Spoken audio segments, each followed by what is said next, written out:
failed, so now they're cracking heads and shooting people with rubber bullets. But Texe, looking at this, we have a big awakening happening, but on the other side, the globalists are accelerating their operation. What do you make of the fact that Israel is openly saying they want to strike Iran? In a larger view, what is the reason for that? Is it a political diversion for the wars? Why is this coming to a head right now? Well, I believe one of the things we have to understand, it's not anti-Semitic to say this. You have to look at this as a geostrategic situation. And what we would call NATO or Europe, Britain and France and so forth, and Germany, that are basically our little puppets, they have combined with Israel and the United States, and it's sort of like a triad there, okay, of powers. And, of course, we have made Israel, given it 400 nuclear weapons, nuclear bombs, and all of this, and all of the missiles, even nuclear-based submarines. So Israel wants to control the Middle East, and as long as they give, the Rothschilds, British Petroleum, the Chinese, the oil that they want, everybody cooperates. Now, I mentioned there's a triumvirate, or triad, but there's Red China on the other side that's working on this. And in fact, Mao Zedong, has been cooperating with Israel for many, many years, and now his successors also have. So there are many Zionist Jews working inside of Red China today with the other elite. So there will be set up a greater Israel, supranational power of that whole area of the world, including North Africa. That's the reason for the Arab Spring. Not only the NATO bombing, but actually it turned into the United States that was giving the bulk of the bombing to the poor people of Libya. And we grabbed all the gold that Gaddafi had and stole his oil. And by the way, the Fed Reserve had lent Gaddafi's Libya bank $70 billion. Now, what did he do with that $70 billion? It's believed that he bought European sovereign debt. So the way they did it was the Fed gives Libya and Gaddafi $70 billion in a 0% loan. He props up the crooked banks of Europe and so forth. No, he's on record making a deal with Sarkozy and Cameron and Blair before that. Okay, so this is why they took him out, plus 144 tons reported of gold. I think that comes out to about $72 billion. But in any case, the Israeli Mossad is working with the CIA and the French intelligence and the British military intelligence. You and I know about the gigantic U.S. embassy, the largest in the world that's been built in Baghdad.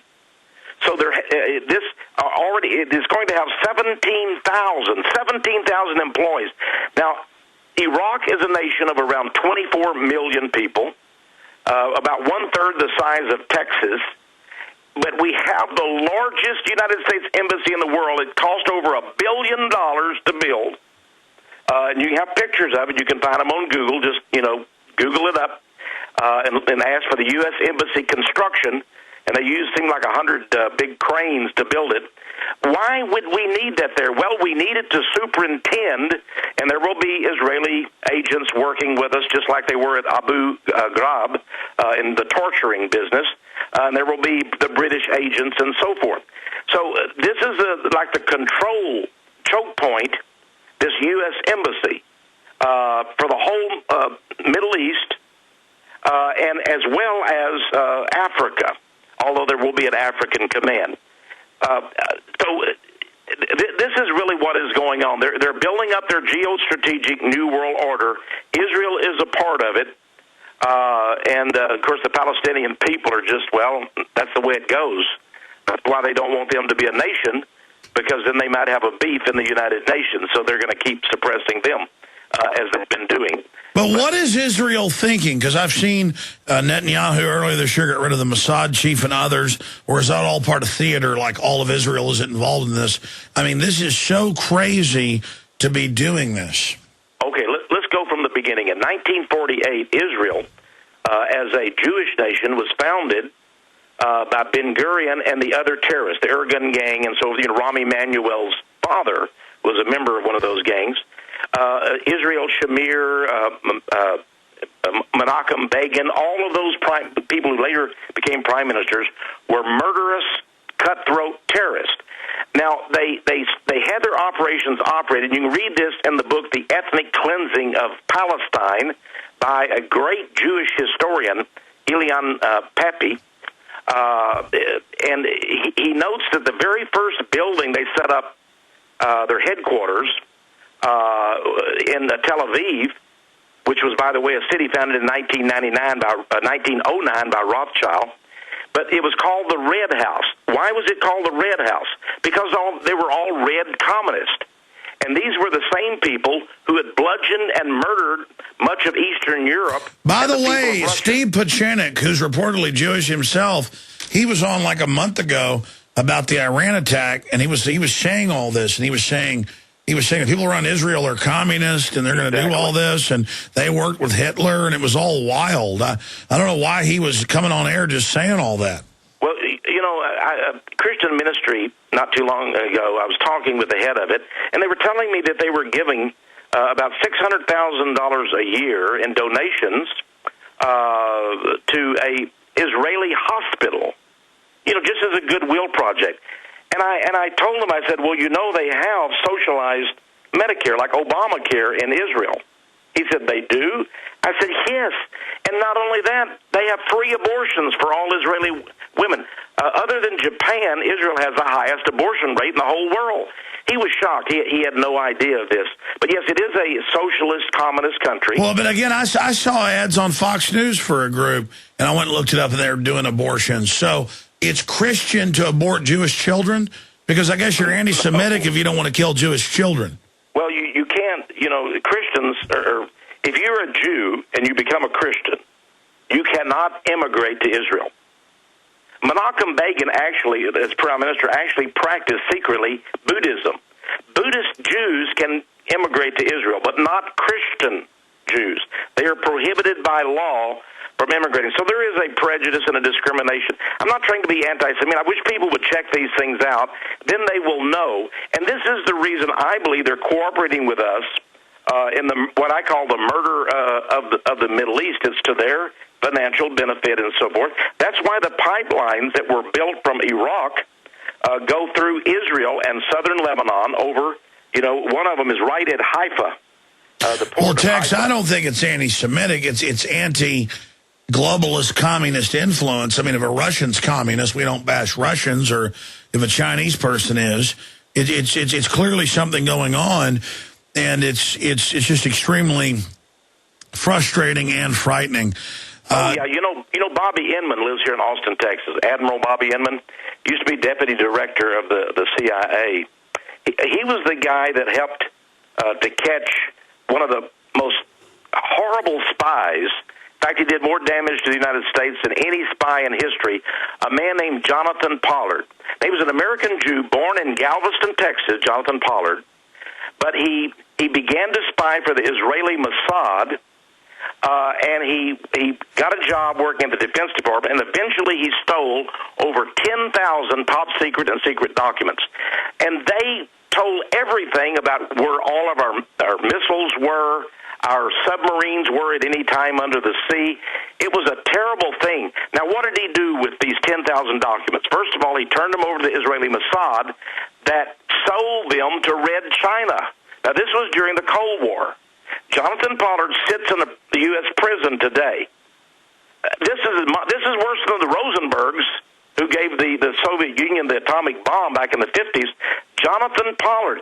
Bobby Inman, the Israeli nation wanted Jonathan Pollard to be freed, and they were demanding the United States president to give him a pardon. And Clinton was looking to do that, to please Netanyahu, and what was the guy's name, Barak, I think, who was the prime minister then. And he had already, freed Mark Rich on the last day in office or whatever, another Israeli spy and crook. And Clinton was wanting to do it, but Bobby Inman met with other, former CIA and especially military generals who were retired, and they said they would make the biggest stink in all of history if Clinton gave Jonathan Pollard a pardon. So, Clinton was too afraid to do that. He had already, given these other crooks, including drug dealers, pardons. And Netanyahu recently asked Barack Obama. Now, Jonathan Pollard will live like a multimillionaire in luxury in Israel, even though he's an American citizen, because he did this great, wonderful deed for Israel. But so you see that listen, Alex, I think America should consider America first. Which president, I think it was George Washington in his farewell address, told us not to have these entangling alliances or these passionate attachments. It scared me to death when I found out recently that Herman Cain, his big support comes from the very rich Jewish Koch brothers in New York. Did you know they flew Herman Cain to Israel to be vetted out and interviewed? Yeah. No, I didn't know that. Yeah. Mark Bloch flew to New York City, and there's a couple there. Their last name is Strober, Strober, and they're the ones that wrote the book about Herman Cain. This is Herman Cain. He didn't write it himself. This Jewish couple did.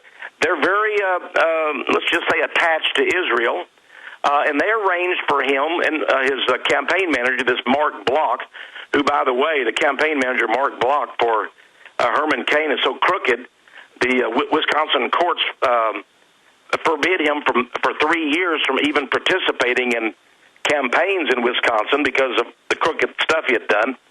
Now he's Herman. That's why Herman Cain gets up and says, I'm a Zionist and I'll do everything Israel wants and be their big backer and all that. I wish for once that people would just put America first.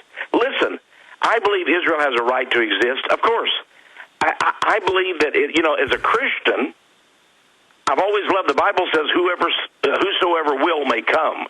That means of any race, any national or ethnic group. God is no respecter of persons. But I think as Americans, we owe it to our country to put our country first.